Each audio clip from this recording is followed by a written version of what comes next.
Peter Smith has this exclusive report. Peter Smith has this exclusive report. STV News has obtained documentary evidence, but figures obtained by STV News through a Freedom of Information request. Mr Green, you admit that you've told Craig White what he wanted to hear to get into Rangers. You've boasted about things to fans and investors that have been contradicted at a later stage. You admit to using languages in the offices of Ibrox which might be deemed as inappropriate or even racist. What does that say about you? It says I'm honest. It says I speak it as I find. Making statements that are contradicted at a later point and hoodwinking someone is honest. Look, something that's contradicted, you can contradict anything. The question used to be how cannabis was being smuggled into the UK, but the scale of these cannabis farms inside our cities and on our housing estates has been a game changer. Now, so much of the drug is grown right here in Scotland. More cannabis is being exported abroad than is coming in.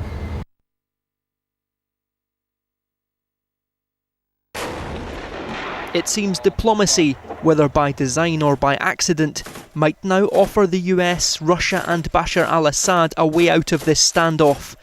Meanwhile, the Syrian civil war goes on, albeit contained, with bullets and bombs rather than chemicals, causing death each day.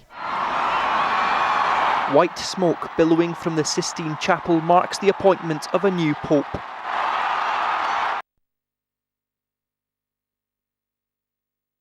Live now to reporter Peter Smith, who's at Glasgow University. Peter, was this a surprise?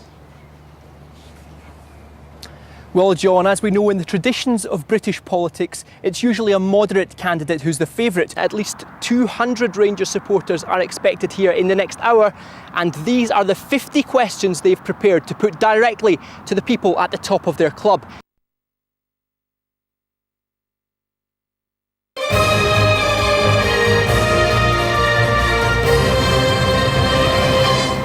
This is STV News. Good evening. Now here's Peter with all the sport across Scotland today. Hello again. Rangers manager Ali McCoist says he has no problem with the bets placed by Ian Black, including 3 against his own team.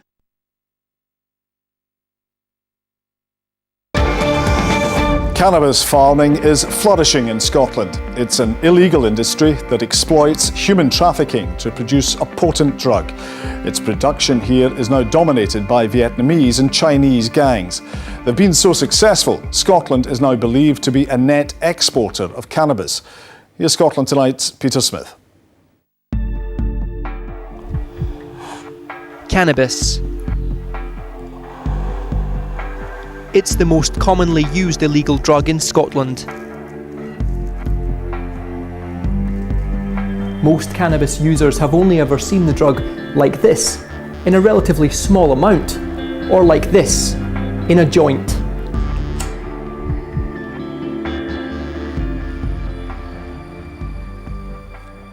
This is the side to cannabis most users don't see. Farmed on an industrial scale by international crime gangs, and part of the trade in human trafficking. Tôi không hề biết nơi tôi được đưa đến. Những cái tên gangster thì chúng nhốt tôi trong một căn hộ với hàng trăm cây cần sa. We went inside Scotland's prisons to meet a Vietnamese victim of human trafficking. We've agreed to protect his identity because he was too scared to be filmed. His statement is read by an actor. Chúng bắt tôi và chăm sóc các cây cần sa đó, và chúng quan sát tôi cũng như giám sát tôi để đảm bảo rằng tôi không thể trốn thoát. Tôi không biết phải làm gì cả. Tôi có gia đình ở Việt Nam và tôi cũng rất ghét những tên buôn ma túy. Tuy nhiên ở đây tôi chỉ có một mình. Tôi không biết phải làm gì. Tôi rất lo tính mạng của mình. Tôi chỉ muốn sống. Tôi cảm thấy mình như là một nô lệ vô hình vậy. This isn't a story of cannabis farming in a foreign country. This is cannabis made in Scotland.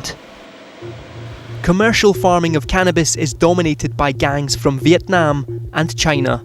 It was first seen on an industrial scale in Australia and in North America in the mid-90s. Profits were high and risks were low. Production soon reached Britain, and by 2007, thousands of cannabis farms were already flourishing. Well, I think that there could have been a greater use of intelligence, that the problem was flagged up in 2007 and a seminar was created in order to educate Scotland on the issue. But it was delivered against a background that saw an interest in saying that cannabis was not as dangerous a substance as otherwise thought, and that perhaps we should take a softer approach to it. So we were slow to pick up. The health dangers of smoking cannabis are well documented. The question is, how much do users know about where their weed comes from? Who's suffering so they can get high? Tôi rời bỏ Việt Nam và đến nước Anh vì tôi hy vọng rằng mình sẽ được an toàn. Tôi không hề mong đợi rằng mình lại sẽ bị nhốt trong một trang trại cây cần sa. Nói thật là ở trong đó rất là khó thở. Và tôi cũng rất hiếm khi có đủ đồ ăn lẫn thức uống. Tôi cũng không bao giờ được ra ngoài. Chính vì vậy, khi thấy cảnh sát đến, tôi đã rất vui mừng. Tôi nghĩ rằng mình đã được giải cứu. Tôi không hề mong đợi mình lại sẽ bị nhốt ở trong tù. The trafficking of people to work in Scottish cannabis farms has been compared with a modern slave trade. They work 24 hours a day without pay, and if police come calling, it's the gardener, not the gangsters, who go to prison. Some of these young people have been sexually abused. They're terrified to talk about that.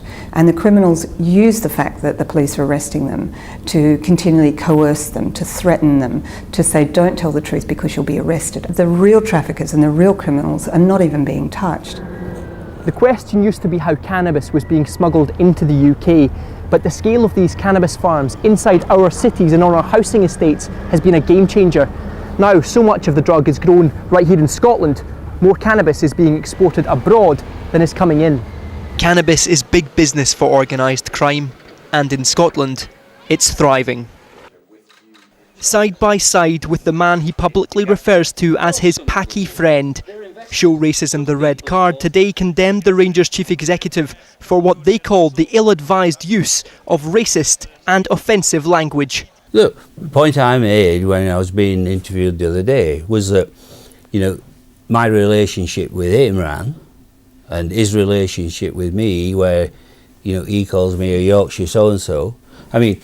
You said that Imran Ahmed is your little packy friend. Is that normal language for people working at Rangers? No, it's not normal language. It's not normal language for me. Would you accept it from a player? Would I accept it from a player? In terms of being said in a friendly way or in a disparaging way? Either way. Well, I only use it with Imran. I don't use it in the public domain. But if you heard a player using that kind of language, would it be tolerated? No, it'd be inappropriate. And what would happen to that player? Well, he'd be subject to an investigation. Or if there was a complaint. Imran hasn't complained. The Rangers chief executive has upset anti-racism campaigners, but what about his relationship with Ali McCoist? The Ibrox boss yesterday reacted to Green calling his players the worst ever Rangers team. It's also the best Rangers team Charles has ever seen. I'm not sure how many titles Charles has won. I don't know his career, but I've been very fortunate enough to win 11 at our football club. I mean, perhaps I shouldn't have said this was the worst Rangers team ever. Perhaps that wasn't a good thing to say. Was it true? Was it misleading? It wasn't set to win fans over, weren't set to win anyone over. As for Fran Sandaza's dismissal from the club after falling victim to a prank call, even the best player in the world would have been sacked if he'd done the same. Whether it was Lionel Messi, if Lionel Messi was a Rangers player and he was recorded saying, I don't want to play for Rangers, get me a contract, I'll go and sign for another club, give it to me, don't go through the club, I'd sack Lionel Messi. It doesn't matter if anyone denigrates this club, if anyone has no respect for the badge, if anyone doesn't want to work here, then go. Peter Smith, STV News. Now, Rangers Chief Executive Charles Green has admitted he agreed to receive a payment of £25,000 from one of Craig White's business partners during the early stage of his buyout of the club. STV has obtained a recording in which Green personally asks White for the money. However, Green insists the cheque bounced and he never actually received the funds. Peter Smith has this exclusive report. He denies having any relationship with Craig White, a man he calls discredited and a fantasist. But claims made by White over his involvement in the Sevco Consortium's acquisition of Rangers now raise questions over how closely the pair worked together in that deal. Well, next step is we've got you them somewhere. Well, heard what I just said. Yeah. So, now I've told him that, well, I'll have a serious conversation. I'll say, oh, Craig's gone. We can listen to the conversation. Craig's gone. But I'll definitely come over to your office. I've got my chocolate and key. Yeah. And I'll go and give it. But I need money. Yeah, for you. So if you give me your details, I'll cover whatever you've got to pay out. It's not a problem. There's no trace into my bank account. Yeah. But I'll do it now. Write it down now. A statement tonight from Rangers said claims made against Charles Green are now in the hands of their lawyers. Aidan Earley, Craig White never invested one penny in the acquisition of those assets. We've obtained evidence here that Craig White is claiming that he paid £25,000 into your bank account, Mr Green. Is that true? Well, Mr White didn't pay money into my bank account. £25,000 cheque was put into my bank account. This was for legal costs? For legal costs. And 3 days later, the cheque bounced, and following this interview, I'll show you the bank statement that confirms that. Charles Green did show me documentation which showed a cheque for £25,000 was paid into his account on the 11th of May and appeared to bounce 3 days later. However, STV News has obtained documentary evidence which appears to show Aidan Earley's business account for Liberty Capital paid a cheque for £25,000 on the 15th of May. Craig White is also claiming he was duped over the transfer of Rangers' key assets. When Rangers' CVA to come out of administration failed, a new company was needed to protect the club and key assets from liquidation. Sevco 5088 had been set up and was waiting to acquire these. Craig White believes he was involved. But then Sevco Scotland came along. Ibrox Stadium, Murray Park and other vital assets for Rangers Football Club ended up here and under the control of Charles Green's consortium. What was Craig White and Aidan Earley's role in Sevco 5088? Well, neither of them had a role in Sevco 5088. That was a company formed by Phil Fisher Waterhouse for the purpose of acquiring Rangers. Of course, what everyone knows is that in the ensuing weeks, as the model unfolded, Sevco Scotland acquired Rangers, not 5088. What was the purpose of you shifting the assets from Sevco 5088 to Sevco Scotland? That never happened. That's never happened. The assets were never in 5088. Sevco 5088 never bought anything. Never there. End of conversation. But this is contrary to what Rangers officially said at the time. They told us, for the avoidance of doubt, Sevco 5088 Limited bought the assets of the Rangers Football Club and then transferred them to Sevco Scotland Limited, so that all the assets would be in the Scottish registered company that is Rangers FC. It also contradicts the proposed CVA document with Duff & Phelps, which clearly indicates that Sevco 5088 would be compelled to purchase the business and the assets of Rangers if a CVA failed, which of course it did. You admit that you have told Craig White what he wanted to hear in order to get him to sell Rangers assets.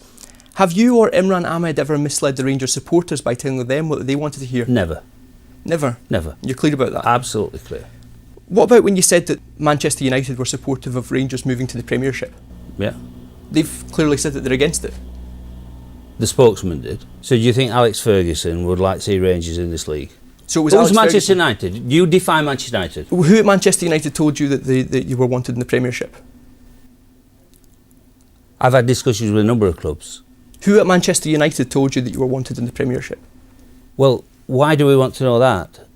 Because I think there's evidence here that perhaps you've made a statement that has been contradicted by Manchester United. What about when Imran Ahmed told a group of Rangers supporters that talks with the Dallas Cowboys were going well? Well, they are. I've got an email now, if you want to read it again after this interview. For a link-up? From Dallas, with Dallas Cowboys. The Dallas Cowboys have previously told us that there was no such talks that they were aware of. I don't care, Peter, what they've said. I've just told you categorically in front of camera that when this interview finishes, I will show you an email where we're invited to go to Dallas Cowboys. The email came in 3 days ago.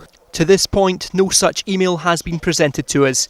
Tonight, a Dallas Cowboys spokesperson told STV they were unaware of any talks with Rangers. Mr Green, you admit that you've told Craig White what he wanted to hear to get into Rangers. You've boasted about things to fans and investors that have been contradicted at a later stage. You admit to using languages in the offices of Ibrox which might be deemed as inappropriate or even racist. What does that say about you? It says I'm honest. It says I speak it as I find. Making that statements I that don't- are contradicted at a later point and hoodwinking someone is honest. Look, something that's contradicted, you can contradict anything. Tell me what's proven. Let's not talk about contradictions. Look, everything I've said has been contradicted. Everything I've said has been contradicted. But nothing's been confirmed and nothing's been proven, Peter. The whistleblower Edward Snowden has been elected as rector of Glasgow University. The former US agent who leaked intelligence about US and UK surveillance methods will take over the role from the former Liberal Democrat leader Charles Kennedy. Live now to reporter Peter Smith, who's at Glasgow University. Peter, was this a surprise? Well, John, as we know, in the traditions of British politics, it's usually a moderate candidate who's the favourite. Not so in student elections. Edward Snowden is certainly the most high profile of the four people who were running for election here today. He's defeated the former world champion cyclist Graham Olbree, the writer and independence campaigner Alan Bissett, and the campaigner for equal marriage, the very Reverend Kelvin Holdsworth. But Edward Snowden is someone who divides opinion around the world. And with just over half of the votes here, he's divided the students of Glasgow University. Depending on your political persuasion, Edward Snowden is an heroic whistleblower who exposed government snooping on a huge scale. Or he's a traitor who put at risk the lives of those who are working against terrorist groups such as Al-Qaeda in places like Pakistan and Yemen. Either way, Glasgow University's new rector is currently hiding in Russia, so it's unlikely he'll be able to fulfil his daily duties as he normally would be expected to do so. The current rector, Charles Kennedy, has 6 more weeks before he vacates his position, so Glasgow University has until then to figure out how they're going to work with Edward Snowden. Back to you, John. Peter at Glasgow University, thank you. Barack Obama will address the American people on the crisis in Syria amid a fast-moving diplomatic situation. The drumbeats of war are now fading. The world is considering a diplomatic solution to the chemical weapons dilemma in Syria that could see Syrian President Bashar al-Assad dismantling his entire chemical arsenal. And it started with what appeared to be an off-the-cuff remark by US Secretary of State John Kerry. On a visit to London, Kerry was asked what Syria could possibly do to avert military action. Referring to Assad's chemical stockpile, he answered, "Turn it over, all of it, without delay, but he isn't about to do it, and it can't be done." Russia, an ally of Assad, spotted the opportunity. Within hours of Kerry's remark, Russian Foreign Minister Sergei Lavrov asked Syria to put its chemical weapons under international control. To the surprise of many, the Syrian regime has agreed. It's a move that caught the US off guard. The American Senate has delayed a vote on military action in Syria, with President Obama asking for more time. Russia has also withdrawn its request for an emergency UN Security Council meeting, citing changed circumstances. Good morning. A way out. President Obama now considering Russia's proposal to have... It marks a significant change in the international community's stance. Just a fortnight ago, Britain, France and Germany joined the US in calling for Assad to be punished for a chemical attack in Damascus. The ayes to the right, 272. The noes to the left, 285. Yeah! But they started to lose momentum 12 days ago when the UK Parliament voted against Britain's involvement. I get that, and the government will act accordingly. Since then, Germany has also softened its stance, while Russia has demanded more evidence that Assad's regime was behind the use of chemical weapons. The Syrian government blames it on anti-government rebels in a conflict the UN says has claimed some 100,000 lives. It seems diplomacy, whether by design or by accident, might now offer the US, Russia and Bashar al-Assad a way out of this standoff. Meanwhile, the Syrian civil war goes on, albeit contained, with bullets and bombs rather than chemicals, causing death each day. Women make up a majority of the Scottish electorate, but they remain markedly underrepresented in Parliament and wider political debate. TV programmes, including this one, have faced criticism for the lack of female contributors. So why are we faced with this problem, and what can be done to tackle it? Here's Peter Smith. They call it male and stale. Political debate in Scotland is often dominated by men's voices. Are we drowning out the opinions of more than half our population? Two of Scotland's major political parties are led by women, but across Holyrood, women are in a minority. In 2011, they won 45 seats. That equates to just 35% of MSPs being female, down from 40% in 2003. But how does Scottish politics compare with the rest of the world? At Westminster, just 22% of MPs are female. Team GB might have finished a proud third at the Olympic Games, but in the International League table for women's representation, the UK comes a measly 56th, ranking alongside Malawi and below Pakistan. So how might we address the imbalance? Should we be looking at quotas or positive discrimination to make equal representation of women a legal obligation? Often those who don't believe in a quota system will say that it somehow leads to a second class of politician, that women are there by virtue of their gender rather than by their ability.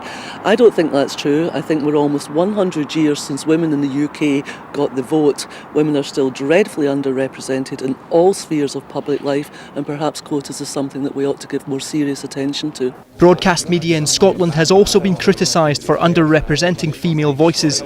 Last night, this programme, as well as the BBC's Newsnight Scotland, both had all-male panels. Both received criticism on social media.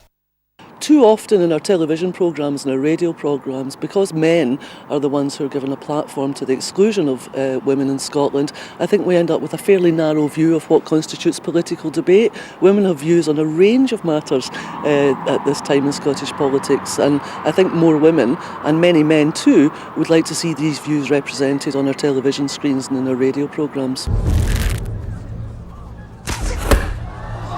Merida, stop this! This summer, Hollywood made a female Scot the heroine in its latest blockbuster. But is Scottish politics brave enough to fire its own women into the heart of our national debate?